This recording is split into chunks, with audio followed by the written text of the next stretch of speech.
எல்லாரும் அரசியல் கட்சி தொடங்குறாங்க இந்தியாவில். தமிழ்நாட்டில் யாருமே ஒருத்தர் ஒரு பொது தொகுதியில் ஒரு தாழ்த்தப்பட்ட சமூகத்தை சார்ந்த யாரையும் வேட்பாளராக இதுவரையிலையும் இந்திய அரசியல் வரலாற்றிலேயே யாருமே செஞ்சதில்லை. 2006 நான் மாவட்ட தலைவராக இருந்த பொழுது எங்கள் திருச்சி மாவட்டம் 9 தொகுதிக்கு ஏபி ஃபார்ம் எல்லாம் அபிடேவிட்லாம் கையெழுத்து போட்டு கொடுத்துட்டு அவங்க நின்றுனார். நீ எந்த தொகுதியில் நிற்கிறேன்னு கேட்டார். இல்லை கேட்டேன், நான் திருவரம்பூர், எனக்கு நான் எஸ் இருந்தா என்ன நிற்க கூடாதுன்னு இருக்கா, போய் நின்றா. அப்படி மிகப்பெரிய பக்கத்தால ஒரு தலைவர் திமுக ராஜா வச்சிருக்கிறாங்க. ஆனா பொது தொகுதி அவங்க சொந்த ஊரை விட்டு வெளியூருக்கு போடுறாங்க.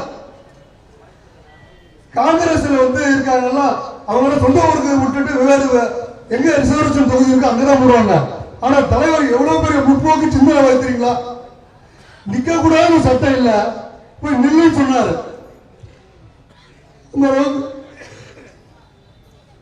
10 வருஷம் விட்டு காணா போயிட்டார். ஆலோசனை நிக்கிற பொழுது என்ன கேட்டாரு. ஆனா அந்த தலைவர் இருக்கிற காலத்துல நான் அவரோட பயணிச்சு அன்றைய இன்றைக்கு உங்களை உலகமே விட்டு நோக்குகிறது.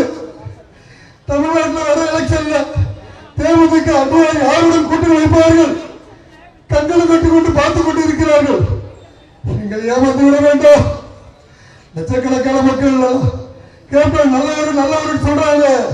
அந்த நல்லவர்கள் சொல்றீங்க பருவரமா ஆயிட்டீங்க. சுதீஷ் சின்னப்புல இருந்து அக்கா வளர்த்தாரு. ஆனா அதிக நாள் கேப்டன் தான் இருந்திருக்காங்க.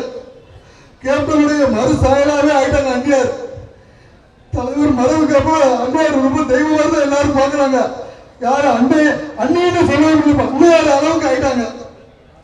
நம்ம தம்பிய ஊருக்குள்ள கூட்டி போனா நல்லவர் பண்ண என்ன சொல்லுவாங்க, மற்றவங்க பயிலாம் சொல்ல மாட்டாங்க.